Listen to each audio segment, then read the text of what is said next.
Маған ұнамайды. Бізде мына жақта қазір Розбакиева деген көшеде жүрмін. Маған Малахов деген көшенің тұрғаны ұнамайды. Маған ең Алматының орталығындағы көшелерде Гоголя, Панфилов, сосын қандай бар бізде?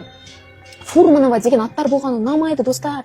Мен ол орыстарды жек көргенім үшін емес, жоқ, өте мықты орыстар өте көп. Мен өзім өте орыс тілі әдебиетін сүйіп оқыған адаммын. Максим Горкийді, Пушкинді, жоқ, мен сыйлаймын ол халықты. Орыстың да мықты-мықтылары бар, тарихты өзгерткен адамдары. Орыстың да Сәтбаевты сақтап қалған мықты Ярославский деген кісі болған премьер-министр, бұрын тарихты оқыған болсаңыздар. Орыстың да Абайды қаншама былықтан құтқарып алған мықты-мықтылары болған. Мен сол ата-бабама жасаған жақсылықтар үшін мен оларды қатты сыйлаймын. Иә, бірақ бұл Қазақстан ғой. Шаңыраққа кішкене қарау керек қой адамдар.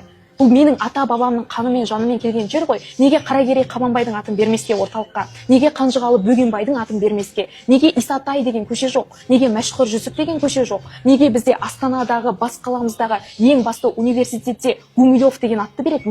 Неге ол жерге бізде Мәшһүр Жүсіптің атын бермейді? Неге бізді қазақтың көзін ашқан Қаныш Сәтбаевтың атын бермейді? Неге ол жерге оян қазақ деп жырлатқан Міржақып Дулатұлының атын бермейді? Неге ол жерге Алаш зиялыларын қосалтқан мына біздің тірі жүргеніміз Әлихан Бөкейхановтың арқасы дер білесіздер ме? Неге Әлихан Бөкейхановтың атын бермейді? Неге Гумилев деп қояды?